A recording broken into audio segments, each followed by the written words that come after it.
할렐루야. 12월 첫째 주일 하나님 앞에 예배드리는 날입니다. 12월 달은 특별히 이 땅에 평화의 왕으로 오시는 우리 예수님을 기다리는 대강절 절기를 저희들이 보내고 있습니다. 올해는 특별히 코로나 팬데믹 상황으로 인해서 온 인류가 두려움 가운데 있는데 이 땅에 폭풍 중에 평안을 주시는 우리 예수님을 예배 중에 꼭 만나셔서 우리들의 마음에 주님이 주시는 평강과 감사와 기쁨이 회복되는 거룩한 주일 예배가 되시기를 주님의 이름으로 축원합니다. 이제 다 함께 사도들의 신앙을 고백하시겠습니다. 전능하사 천지를 만드신 하나님 아버지를 내가 믿사오며 그 외아들 우리 주 예수 그리스도를 믿사오니 이는 성령으로 잉태하사 동정녀 마리아에게 나시고 본디오 빌라도에게 고난을 받으사 십자가에 못 박혀 죽으시고 장사한 지 사흘 만에 죽은 자 가운데서 다시 살아나시며 하늘에 오르사 전능하신 하나님 우편에 앉아 계시다가 저리로서 산 자와 죽은 자를 심판하러 오시리라. 성령을 믿사오며 거룩한 교회와 성도가 서로 교통하는 것과 죄를 사하여 주시는 것과 몸이 다시 사는 것과 영원히 사는 것을 믿사옵나이다. 아멘.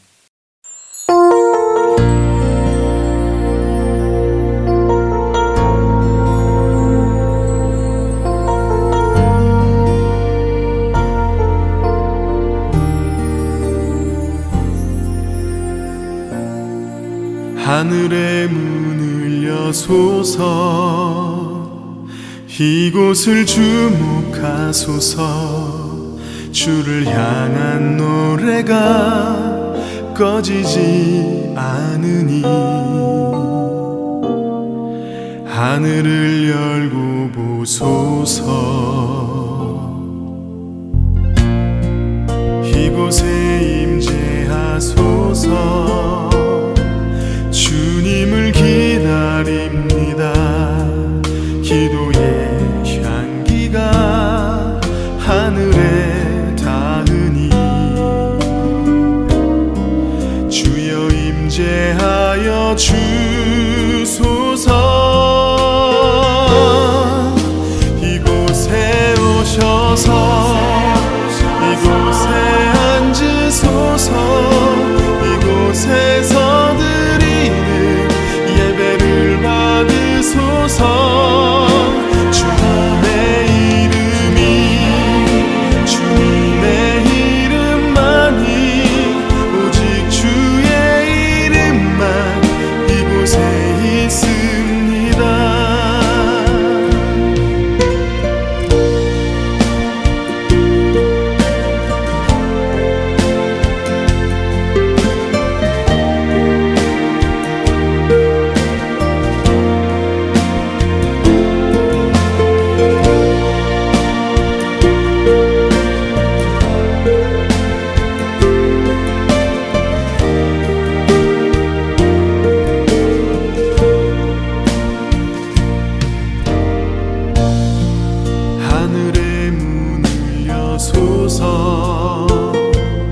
이곳을 주목하소서. 주를 향한 노래가 꺼지지 않으니 하늘을 열고 보소서. 이곳에 임재하소서. 주님을 기다립니다. 기도의 향기가 하늘에 닿으니 주여 임재하여 주소서. 이곳에 오셔서 이곳에 앉으소서. 이곳에서 드리는 예배를 받으소서.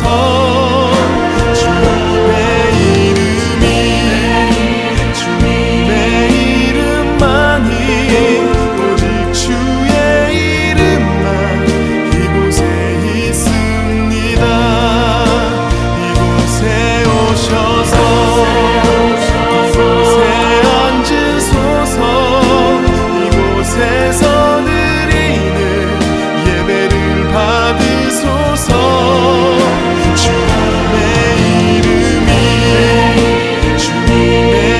이름만이 오직 주의 이름만 이곳에 있습니다.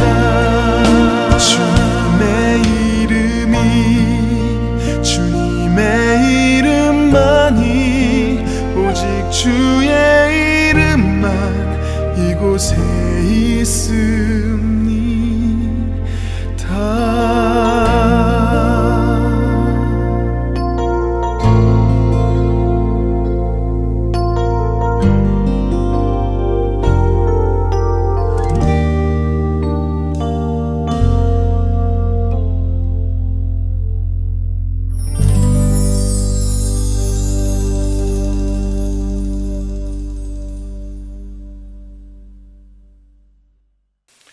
아버지 하나님, 오늘 주님의 날 저희들 함께 모여 예배드리지 못하고 각자 가정에서 영상 예배를 드리고 있습니다. 주님, 하루빨리 사랑하는 우리 성도님들 함께 모여서 찬양하며 기도하며 예배드릴 수 있는 환경을 허락하여 주시옵소서. 풍랑도 잠잠케 하신 주님, 이 팬데믹이 하루빨리 끝나도록 하여 주시옵소서. 코로나로부터 이 미국과 한국과 모든 주님의 백성을 지켜 주시옵소서. 저희들 안타깝게 기도밖에 드릴 수 없습니다. 주님 도와주시옵소서. 우리 성도님들 각 가정에서 성령님의 인도로 올려드리는 이 예배를 받아주시고 사랑하는 우리 성도님들 가정을 축복하여 주시옵소서. 올해도 이제 불과 3주밖에 남지 않았습니다.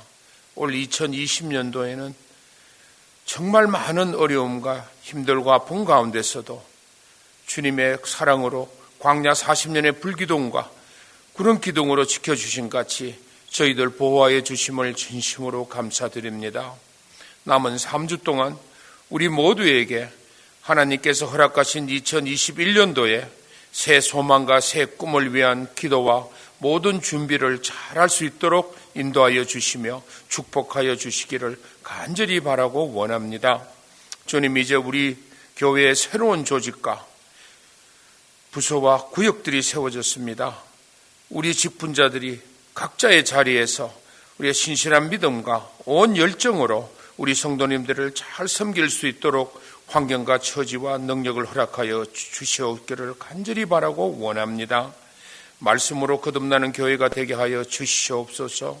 14년 전 붕어빵의 전도가 다시 살아날 수 있도록 주님 도와주시고 내년에는 정말 제2의 부흥의 원년이 되게 하여 주시옵소서. 이 꿈을 이루기 위하여 우리 담임 목사님, 최우신 목사님의 큰 영권을 허락하시고 담임 목사님을 중심으로 온 성도님들이 똘똘 뭉쳐 하나 되어 하나님께서 원하시는 진정한 초대교회 같은 서로 섬기고 서로 나누며 서로 축복하는 신앙 공동체를 만들어갈 수 있도록 새해를 축복하시고 모든 준비에 소름이 없이 하여 주시옵소서.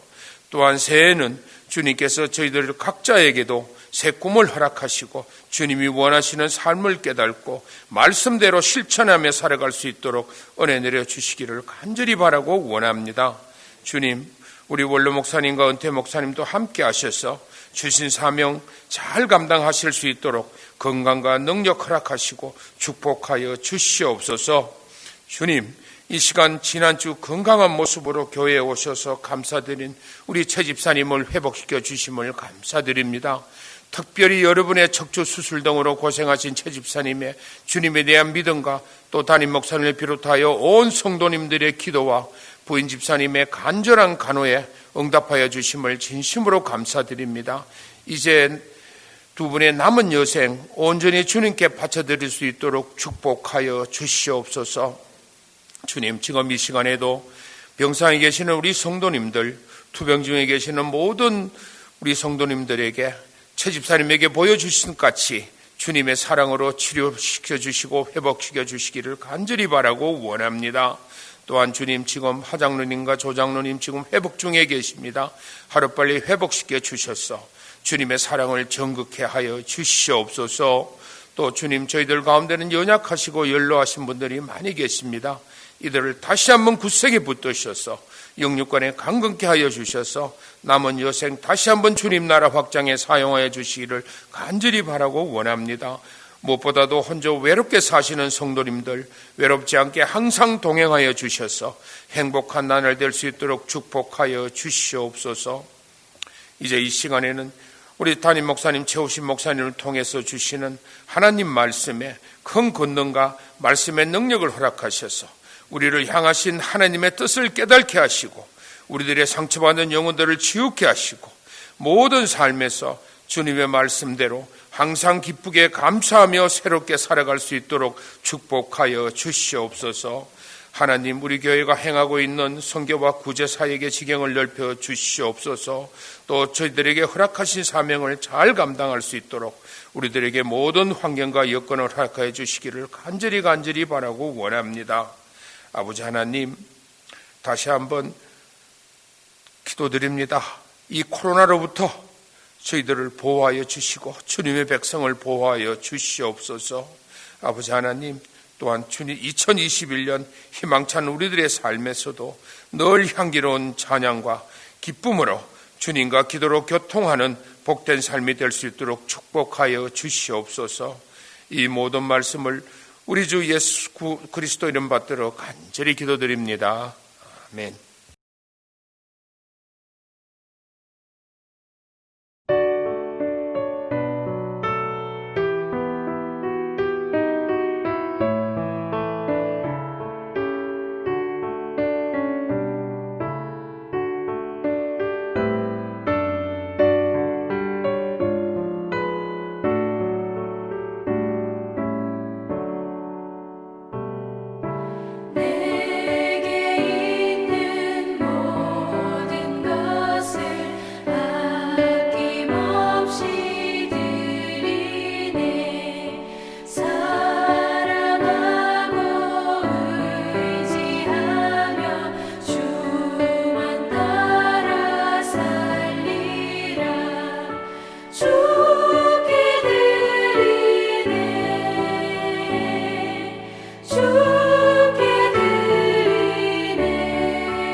하나님, 힘들고 어려운 와중에서도 우리 하나님께서 우리 귀하신 성도님들 늘 잊지 아니하시고 늘 하나님께서 함께하여 주시어서 때마다 일마다 도우시는 그 하나님의 은혜의 손길이 너무나 고맙고 감사하여 하나님 앞에 믿음으로 귀한 예물 올려드립니다. 하나님, 특별히 11조의 예물을 올려드리는 자녀들의 그 믿음과 손길들을 기억하여 주시옵고 하나님께서 약속하신 대로 저희의 생활 속에서 메뚜기를 금하여 예기치 않은 곳에 재물들이 새어나가지 않게 하여 주시오며 포도나무의 과실이 기한 전에 떨어지지 아니하도록 애쓰고 땀 흘리며 수고한 대로 갑절의 소득을 얻게 하여 주시어서 우리 하나님께서 기뻐하시고 원하시는 일에 마음껏 쓰이고도 남는 말씀하신 대로 주라 그리하면 차고 넘치도록 안겨주시는 그러한 복을 날마다 누리며 살아가게 하여 주옵소서. 선교의 예물로 지금 선교지도 많이 위험한 가운데 있습니다. 선교사님들이 너무나 힘들어하고 있습니다. 하나님 도와주시고 우리 성도님들이 가지는 못하지만 선교의 예물로 감사의 예물로 주일원금으로 드려지는 모든 예물들을 하나님 기뻐 받아주시고 이 예물들이 쓰여지는 곳에 잃어버린 한 영혼이 구원받고 하나님 나라가 확장되며 하나님의 영광이 선포되어지는 귀한 믿음의 예물로 쓰여질 수 있도록 하나님 축복하여 주시옵소서. 감사드리며 예수님의 이름으로 기도하옵나이다. 아멘. 오늘 우리에게 주시는 하나님의 말씀은 구약성경 사사기 7장에서 보겠습니다. 사사기 7장 1절에서 8절까지의 말씀을 제가 봉독해 드리겠습니다.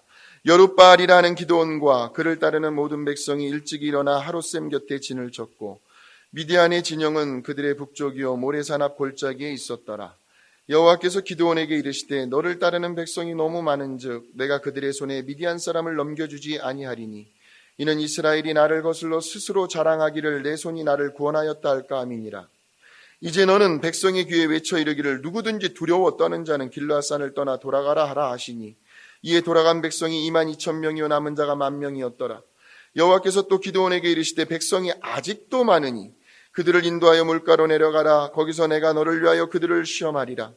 내가 누구를 가리켜 내게 이르기를 이 사람이 너와 함께 가리라 하면 그는 너와 함께 갈 것이요 내가 누구를 가리켜 내게 이르기를 이 사람은 너와 함께 가지 말 것이라 하면 그는 가지 말 것이니라 하신지라. 이에 백성을 인도하여 물가에 내려가매 여호와께서 기드온에게 이르시되 누구든지 개가 핥는 것 같이 혀로 물을 핥는 자들을 너는 따로 세우고 또 누구든지 무릎을 꿇고 마시는 자들도 그와 같이 하라 하시더니 손으로 움켜 입에 대고 핥는 자의 수는 300명이요 그 외의 백성은 다 무릎을 꿇고 물을 마신지라.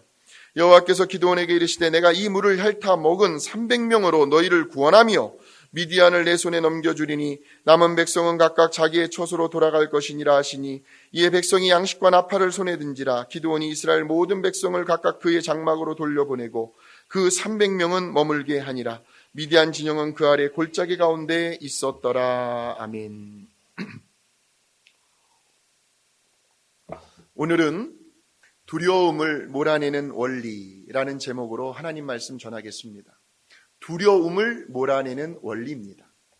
그런데 오늘 이 시간에요, 혹시라도 어떤 일로 인하여 마음 가운데 두려움이 있는 분이 계십니까? 뭔가 모를 두려움이 내 마음을 사로잡고 있지는 않습니까? 그렇다면 오늘 말씀을 통하여 그 두려움이 오히려 담대함으로 또 마음의 평안함으로 바뀌어지게 되시기를 주님의 이름으로 축원합니다. 오늘 본문의 상황은 이렇습니다. 지금 기드온이 이끄는 이스라엘 백성들과 미디안 족속의 군대들이 서로 대치되어 있는 상황입니다. 곧 전쟁이라도 일어날 기세였습니다. 그런데 사실 전략상 아무리 계산을 하고 분석을 해보아도 이건 도저히 이스라엘이 이길 수 있는 상황이 아니었습니다.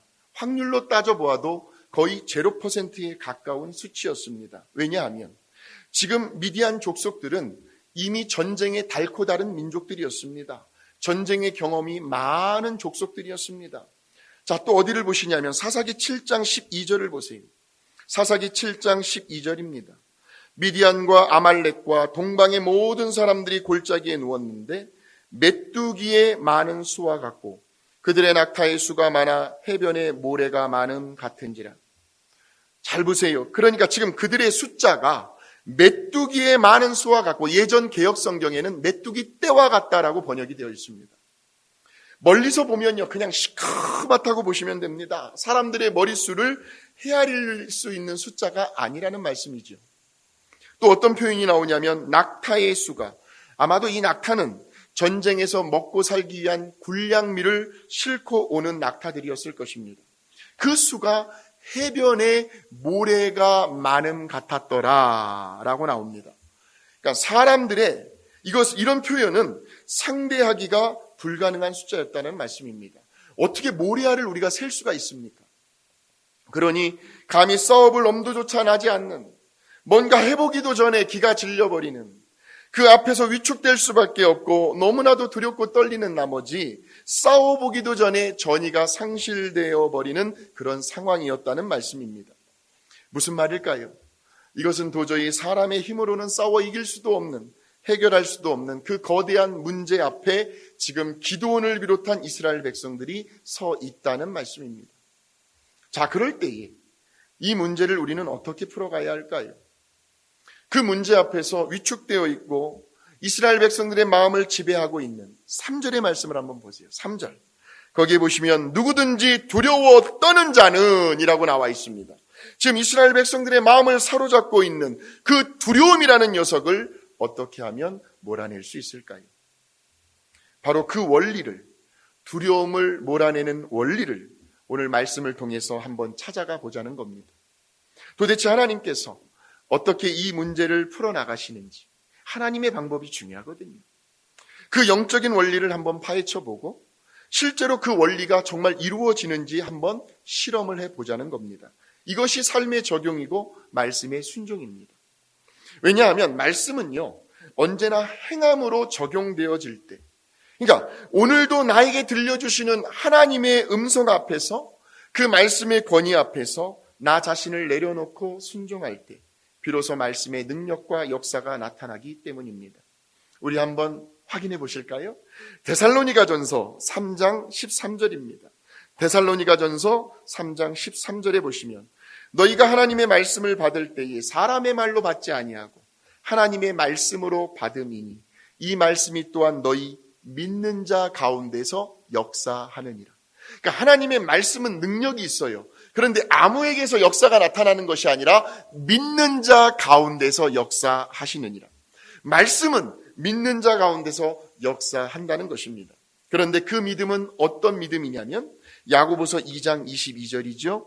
야고보서 2장 22절. 네가 보거니와 믿음이 그의 행함과 함께 일하고 행함으로 믿음이 온전하게 되었느니라. 믿음과 행함이 같이 가고 있습니다. 그러니까 우리가 말씀을 전하고 들을 때에 아멘, 믿습니다, 은혜 받았습니다, 여기에서 그치는 것이 아니라 하나님, 오늘 주신 말씀대로 살아갈 수 있는 힘을 주세요. 말씀대로 살아갈 수 있는 의지를 저에게 더하여 주세요. 지혜를 주세요. 내 성품과 삶이 변화되게 해주세요. 하나님, 예수님의 선한 마음을 갖게 해주세요. 말을 흘리고 이간질을 하고 어떻게 해서든 상대방을 깎아내리고 헐뜯고 비난하고 마음을 불편하게 하고 믿음이 연약한 사람들의 믿음을 잃어버리게 만드는 그러한 악한 길에서, 망하는 길에서 하나님, 오늘 이 말씀을 통해서 저를 벗어나게 해주세요. 악인들의 꾀를 따르지 않게 해주세요. 죄인들의 길에 서지 않게 해주세요. 오만한 자리에 앉지도 않게 해주세요. 즉 삶의 변화와 인격의 성숙과 믿음의 성장까지 나아가야 한다는 말씀입니다. 그래야 이 진정한 말씀의 맛을 알 수가 있습니다. 말씀이 얼마나 귀하고 소중한지를 느끼게 됩니다. 그리고 하나님은요, 지금도 말씀을 통해서 그분의 존재와 능력과 성품을 나타내고 있다는 사실이 깨달아집니다. 그렇게 되면 매주일 말씀을 들을 때마다 설레이게 됩니다. 기대가 됩니다. 하나님께서 이번 한 주간도 말씀을 통해서 그 말씀에 순종하는 내 믿음의 행위를 통해서 어떻게 역사에 가실지가 기대가 된다는 말씀입니다. 왜요? 지금도 하나님은 살아계셔서 우리와 함께 동행하고 계시기 때문입니다. 자, 그러면 우리 계속해서 말씀 속으로 한번 들어가 보실까요?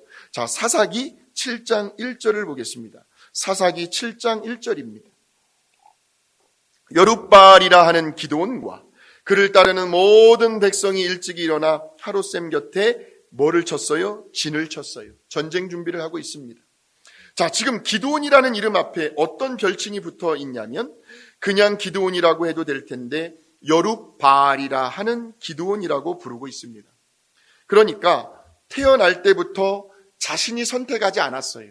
자신의 의지와는 전혀 상관이 없이 붙여진 이름이 기드온이라고 한다면, 여룻바알이라는 명칭은 기드온의 인생의 여정 속에서 그가 어떻게 살아왔는지를 보여주고 있는, 즉 그의 인격과 삶의 열매와 걸어온 발자취가 묻어나 있는, 한마디로 기드온이 어떤 사람인지를 잘 보여주고 있는 이름이 바로 여룻바알이라는 겁니다. 사사기 6장 32절을 보실까요? 사사기 6장 32절. 그날에 기드온을 뭐라 불렀어요? 여룻바알이라 불렀으니, 왜 불렀는지 그 이유가 나옵니다. 이는 그가 바알의 제단을 파괴하였으므로 바알이 그와 더불어 다툴 것이라 함이었더라. 여기에 보시면 그날에라는 말이 나오는데, 그날이란 바로 기드온이 바알의 제단과 우상 신상을 무너뜨린 날입니다. 그러니까 이스라엘 백성들의 마음이 하나님 외에 다른 곳으로 기울어져 있는 그 모든 우상들을 모조리 다 제거하고 이스라엘 백성들의 마음을 다시 하나님께로 돌리고자 하는 기드온의 강한 의지가 담겨 있는 담대한 행동이었다는 것입니다. 그러자 뒤늦게야 이 사실을 알게 된 사람이요, 아이고 이제 큰일 났다는 거예요. 이제 저 바알 신상을 무너뜨렸으니까 바알 신이 노할 거라는 거죠. 그래서 기드온에게 무슨 안 좋은 저주와 재앙이 내리면 어떡하나, 모두가 다 이렇게 걱정하고 우려하고 있는 상황이었는데요, 성경을 보세요. 정작 기드온에게는 아무런 일도 일어나지 않았다는 겁니다. 죽어있던 신이었어요. 오히려 그 일로 인해 지금까지 모두가 속고 있었던 그 바알, 풍요의 신입니다. 풍요의 신. 그 바알은 헛된 우상이었고 무기력한 신이었다는 것을 온 천하에 알릴 수 있는 계기가 된 겁니다. 전화위복이 된 거예요. 그래서 이러한 기드온의 행동을 보면서 사람들이 그에게 여룻바알이라는 이름을 붙여준 겁니다. 이 말의 뜻은 기드온이 바알과 싸워 이겼다는 의미입니다. 그러니 기드온에게 붙여준 이 호칭 하나만으로도 이스라엘 백성들에게는 든든한 버팀목이 되고 있었던 겁니다. 여룻바알이라 불리는 기드온의 그 존재감 자체가, 그의 존재감이 이스라엘 백성들의 마음을 사로잡고 있던 그 두려움을 몰아내는 계기가 된 겁니다. 그렇다면 이 말씀을 오늘 우리들에게 적용해 보면 어떨까요? 우리가 태어나면서부터 받은 그 최우신이라는 이름 석자 말고 우리들의 이름 앞에 왜 호라고 하잖아요. 호를 붙이잖아요. 어떤 별칭과 호칭이 붙여진다면 저와 여러분은 어떻게 불려지기를 원하십니까? 바로 그 별칭과 호칭은 내가 붙인다고 해서 되는 것이 아니라 우리들의 인격과 삶을 통해서 우리가 만들어 가는 겁니다. 다른 사람들이 우리를 그렇게 인정해 주는 겁니다. 그래서 사람들이 저와 여러분을 불러줄 때 아무아무개 목사는, 장로는, 권사는, 집사는 이러이러한 사람이었습니다. 한번 예를 들어볼까요? 그는 법 없이도 산 사람이었습니다. 그는 정직하고 신실한 사람이었습니다. 그는 자기의 의를 드러내지 아니하는 겸손한 사람이었습니다. 그는 기도하는 사람이었고 참 마음이 따뜻한 사람이었습니다. 그는 말 한마디를 하더라도 언제나 상대방을 배려하는 사람이었습니다. 그는 언제나 베풀기를 좋아했고 항상 남에게 기쁨과 웃음을 주는 사람이었습니다. 그는 남의 허물과 실수와 잘못을 남에게 전하지 않는 사람이었습니다. 그는 언제나 다른 사람들을 격려하고 세워주고 칭찬해주는 사람이었습니다. 그는 예수님을 생각나게 만드는 사람이었습니다. 그는 아무리 급한 일이 있어도 예배를 가장 우선순위로 여기는 사람이었습니다. 그는 참 부지런하고 성실한 사람이었습니다. 그는 언제나 상대방에게 용기와 힘을 실어주는 사람이었습니다. 라고요. 반면에요, 어떤 사람 이름만 대면요, 아이고 그 사람이요, 내 앞에서요 그 이름 꺼내지도 말라고, 그게 목사냐고, 그게 장로냐고, 그게 교회의 직분자냐고 지나가는 개도 웃겠네. 내가 그 사람 직접 겪어보니까 세상에 그런 상종하지 못할 인간은 처음 봤다고, 괜히 말 섞었다가 덤탱이 쓸지 모른다고, 아이고 인생이 참 불쌍해, 안 됐어. 여러분, 제가 너무 리얼하게 표현했나요? 만약 정말로 사람들 눈에 이런 인식을 심어주었다면 그 인생 잘못 사는 거죠. 빨리 하나님 두려운 줄 알고 회개하고 다시 바른 길로 돌아서야죠. 여기 말씀을 전하는 저도 늘 하나님 앞에 두렵고 떨리는 마음으로 섭니다. 저라고 완전할 수 있겠습니까? 온전할 수 있겠습니까? 저도 말씀을 준비하면서 말씀대로 살지 못하는 제 자신을 늘 회개합니다. 하나님, 아이고 저도 못 살았는데요, 어떻게 제가 이 말씀을 전할 자격이 있나요? 그럼 하나님께서 저에게 음성을 주십니다. 너도 같이 말씀대로 살아가야지. 매 주일마다 네가 말씀대로 살았기 때문에 말씀을 전하는 것이 아니라 너도 내가 주는 말씀대로 같이 살아가려고 성도들하고 함께 노력해야지 하는 음성이 들려옵니다. 하나님과 본인의 양심만 알고 있습니다. 그런데 아까도 말씀드린 것처럼 그 사람만 떠올리면 왠지 마음이 훈훈해집니다. 웃음이 절로 나옵니다. 자꾸 보고 싶어져요. 연락하고 싶어져요. 가까이 하고 싶어져요. 왜요? 함께 있으면 그냥 좋아요. 이런 좋은 이미지와 긍정적인 이미지로 사람들에게 남겨질 수 있다면 그런 사람일수록 그의 인생에서 이 두려움이라는 녀석은 설 자리가 좁아질 수밖에 없다는 겁니다. 그의 존재감만으로도 자신은 물론이거니와 주변의 사람들에게까지도 든든함을 심어줄 수가 있습니다. 여보, 나는 너무나 힘이 드는데 믿음이 좋은 당신이 내 옆에 있으니까 내가 얼마나 든든한지 몰라. 이런 것처럼 말입니다. 여룻바알이라 불리는 기드온. 저는 2021년 새로운 회개년도를 기도하고 준비하면서 우리 구역장님들, 제 목회의 동역자들입니다. 얼마나 그분들이 옆에 있어서 든든하고 큰 힘이 되는지 모릅니다. 섬기시기를 기뻐하시고 주님이 기뻐하시는 선한 일이라면 어떻게 해서든 몸과 마음과 시간과 물질과 에너지를 들여 서로 화합하면서 봉사하고, 내가 뭘 도와줄 일은 없나? 없으면 말이라도 격려해주고 칭찬해주고 구역원들의 마음을 평안하게 해주고, 구역장들끼리도 서로 협력해서 하나님이 기뻐하시는 교회를 저와 함께 든든히 세워갈 생각을 하니까 얼마나 기대가 되고 흥분이 되는지 몰라요. 어떻게 보면 구역장들의 존재감 자체가 구역원들에게 있어서는 기댈 만한 큰 언덕이 되고 있는지 모릅니다.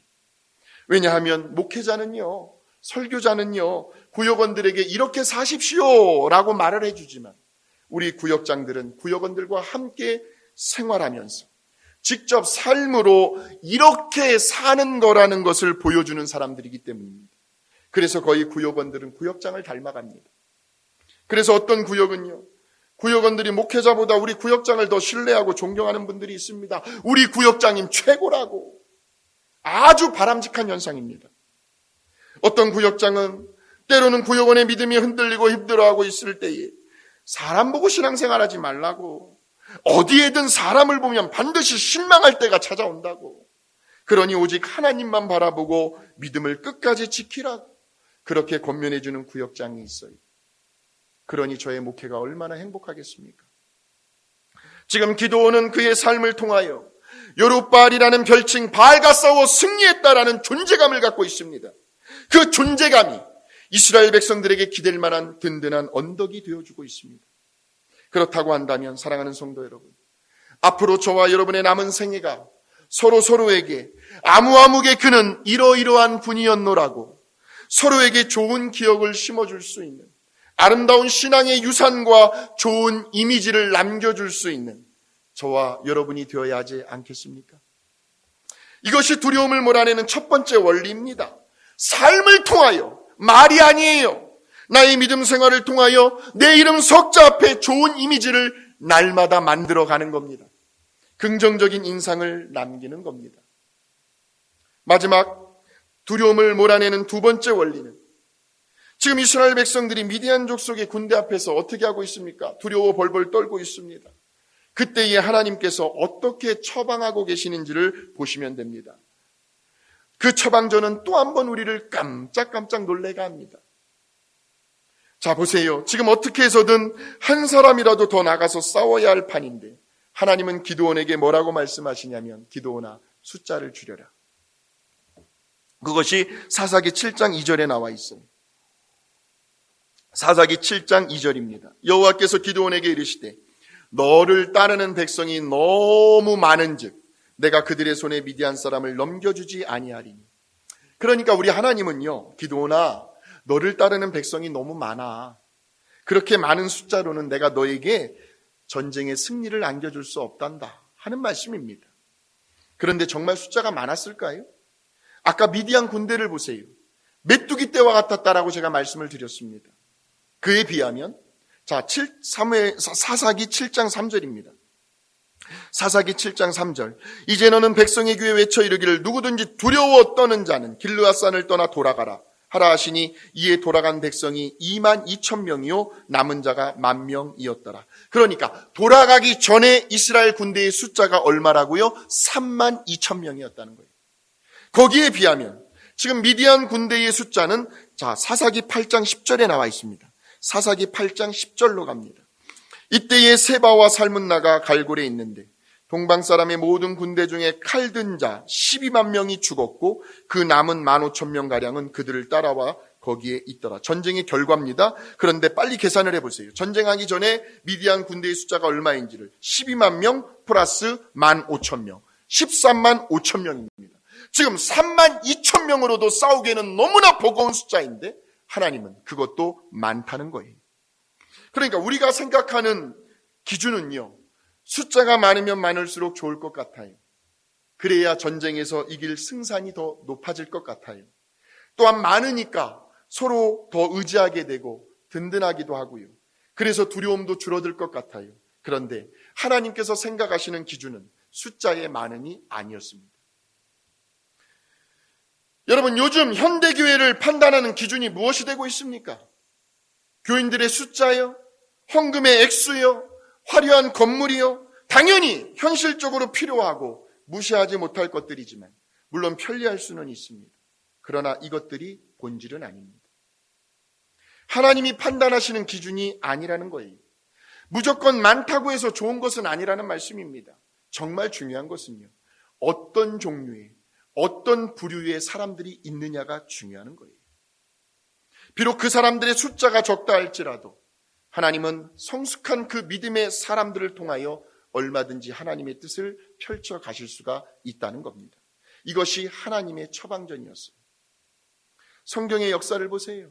하나님의 마음에 합한 그 한 사람을 통하여, 모세 한 사람을 통하여 하나님의 구원의 역사는 그때도 이루어졌고 지금도 계속해서 진행되고 있다는 말씀입니다. 신명기 20장 1절입니다. 신명기 20장 1절, 네가 나가서 적군과 싸우려 할 때에 말과 병거와 백성이 너보다 많음을 볼지라도 두려워하지 말라. 너보다 많다고 해서 두려워하지 말라.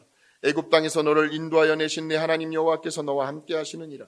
그러니까 숫자의 많음이 중요한 것이 아니라 거기에 하나님이 함께 하시는, 하나님이 함께 하시는 그 한 사람이 중요하다는 거예요. 100명이 있어요.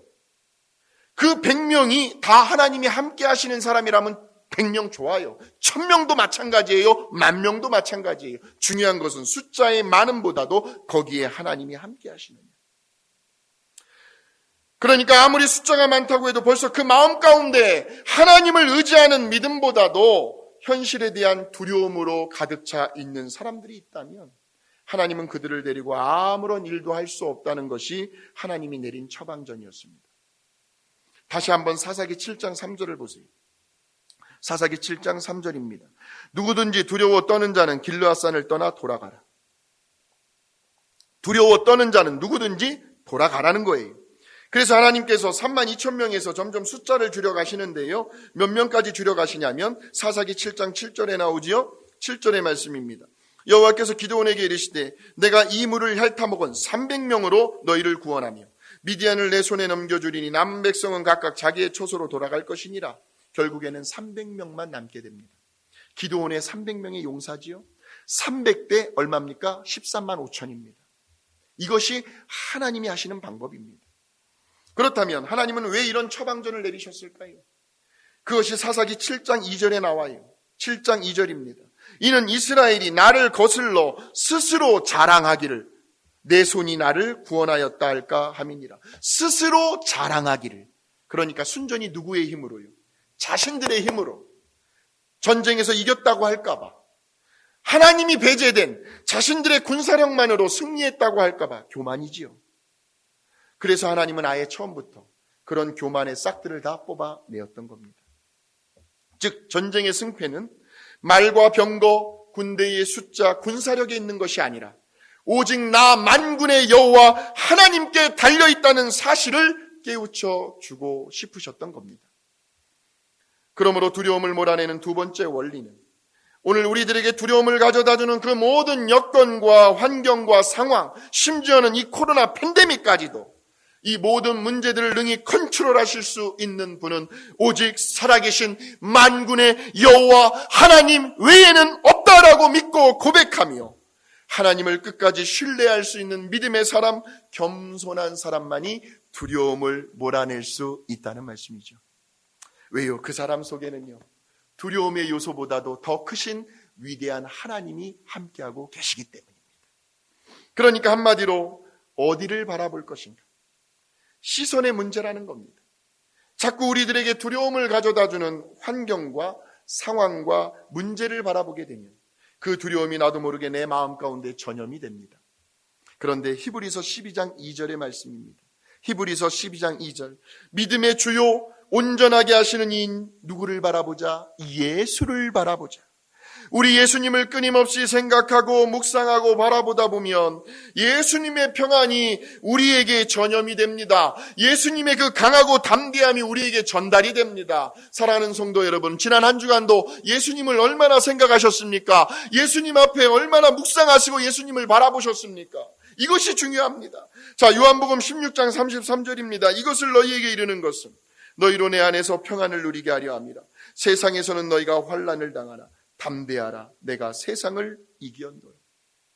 그러므로 우리의 시선은 언제나 예수님을 향해 있어야 합니다. 괴로울 때 주님의 얼굴 보라, 평화의 주님 바라보아라. 힘이 없고 내 마음 연약할 때 능력의 주님 바라보아라. 세상에서 시달린 친구들아, 위로의 주님 바라보아라. 주의 이름 부르는 모든 자는 힘주시고 늘 지켜주시리. 눈을 들어 주를 보라. 내 모든 염려 주께 맡겨라. 슬플 때에 주 예수 얼굴 보라. 사랑의 주님 안식 주리라. 갈릴리 바다에 거센 풍랑이 일어났습니다. 그 거센 미친 파도가 제자들이 담배를 막 집어 삼킬 듯이 덤벼들고 있었습니다. 그때에 그 거센 풍랑을 보고 제자들이 두려워 벌벌 떨고 있었을 때 예수님께서 뭐라고 말씀하시냐면 안심하라, 내니 두려워 말라. 자, 그런데요, 순서상으로 보면요, 뭔가 좀 이치에 맞지 않는 말씀을 예수님이 하고 있는 것 같아요. 왜냐하면 당연히 예수님께서 먼저 미친 바람을 향하여 거센 파도를 향하여 잠잠하라 하신 다음에, 그러니까 문제를 먼저 해결해주고 상황을 안정되게 진정시킨 다음에, 그리고 나서 제자들에게 얘들아 보았니? 풍랑이 잠잠해지지 않았느냐? 그러니 두려워하지 마라. 이렇게 하는 것이 이치적으로는 맞는 논리인 것 같은데, 그런데 우리 예수님은 문제를 그런 방식으로 해결하지 않으셨습니다. 먼저 그 상황을 다루지 않으셨어요. 여전히 문제는 존재합니다. 상황도 전혀 변하지 않았습니다. 계속해서 거센 풍랑은 불어닥치고 있습니다. 현재 진행형입니다. 그리고 그 상황 속에서 제자들은 두려워 떨고 있습니다. 그럴 때 예수님께서 그 두려움을 몰아내었던 원리는 문제를 직면하고 거기에 맞서 대응하며 상황을 돌파하고 나아가는 데 있지 않았다는 거예요. 왜요? 문제는 또 생길 거니까요.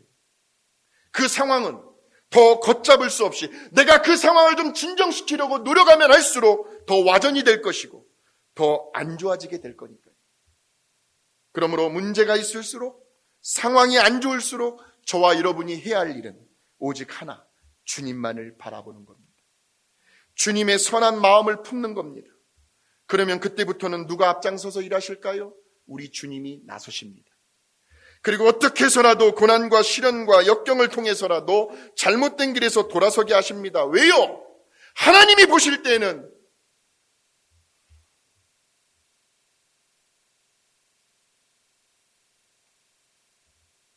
그 한 영혼은 너무나도 귀하고 소중하니까. 그러므로 우리는 끝까지 고집을 부리는 가룟 유다가 되어서는 안 됩니다. 비록 잠깐의 실수와 잘못은 있었지만 다시 회개하고 돌아서는 베드로가 되어야 합니다. 하나님은 두려워 떠는 자들을 통해서는 역사하실 수가 없습니다. 그것이 건강상의 문제가 되었든 경제적인 문제가 되었든 자식들의 문제가 되었든 손주들의 문제가 되었든 나약해지고 점점 무기력해지는 내 자신의 초라한 모습이 되었든 그 어떤 문제와 어려운 상황이 우리 애들 앞에 놓여 있다 할지라도 우리가 하나님을 믿고 예배드리며 섬기는 거룩한 하나님의 자녀라면 기죽지 말라는 겁니다. 하나님 외에 다른 어떤 곳에다 우리의 시선을 두지 말라는 거예요. 그래서 이사야서에 보면 오직 여호와를 앙망하는 자는 오직 여호와를 바라보는 자는 새 힘을 얻으리니 독수리가 날개치며 올라감 같을 것이요 다람박질하여도 곤비하지 아니하겠고 걸어가도 피곤하지 아니하리로라. 두려워하지 말라 내가 너와 함께함이라. 놀라지 말라 나는 내 하나님이 됨이라. 내가 너를 굳세게 하리라. 참으로 너를 도와주리라. 참으로 나의 의로운 손으로 너를 붙들리라. 사랑하는 성도 여러분, 우리 하나님이 여러분과 함께 하십니다. 하나님이 함께 하시는 한 코로나 바이러스든 그보다 더한 바이러스든 그것들은 다 우리들의 밥이 될 줄로 믿습니다. 그러니 조심은 해야겠지만 아무것도 두려워하지는 마십시오. 두려움이라는 녀석이 우리들의 마음 가운데 자리를 잡지 못하게 하십시오. 그렇다면 오늘 저와 여러분은 우리를 알고 겪어본 사람들에게 어떠한 좋은 인상과 긍정적인 이미지를 심어주기를 원하십니까? 그리고 저와 여러분의 시선을 어디를 향해 날마다 두기를 원하십니까? 이 두 가지 질문에 대한 답을 저와 여러분이 어떻게 하느냐에 따라서 두려움은 평생의 우리의 동반자가 될 수도 있고 아니면 우리에게 영원히 얼씬도 하지 못하는 떠돌이가 될 수도 있습니다.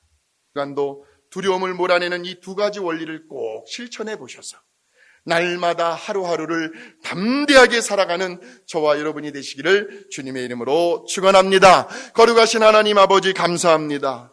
우리 하나님의 음성을 듣습니다. 두려워하지 말라 내가 너와 함께함이라.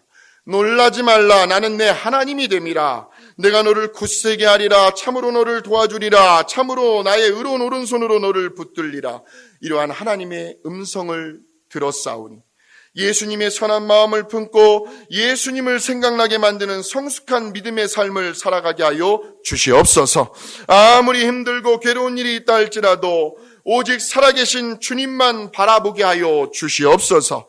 오늘의 이 생명의 말씀을 삶에 적용해보고 말씀대로 역사하시는 전능하신 하나님을 이번 한 주간도 경험하며 간증할 수 있게 하여 주시옵소서. 지금은 우리 주 예수 그리스도의 은혜와 하나님 아버지의 무한하신 사랑과 성령님의 교통하심과 인도하심이 오늘 우리에게 주시는 생명의 말씀을 붙들고 가슴에 새기며 그래 오늘도 나에게 주시는 이 하나님의 말씀대로 한번 살아보자 해서 삶 가운데 두려움을 몰아내겠다고 결단하며 나아가는 살아가는 성도들 머리머리 위에 저들의 가정과 일터와 이 나라와 이 민족 전 세계 위에 이제로부터 영원토록 함께 하옵시기를 간절히 축원하옵나이다. 아멘.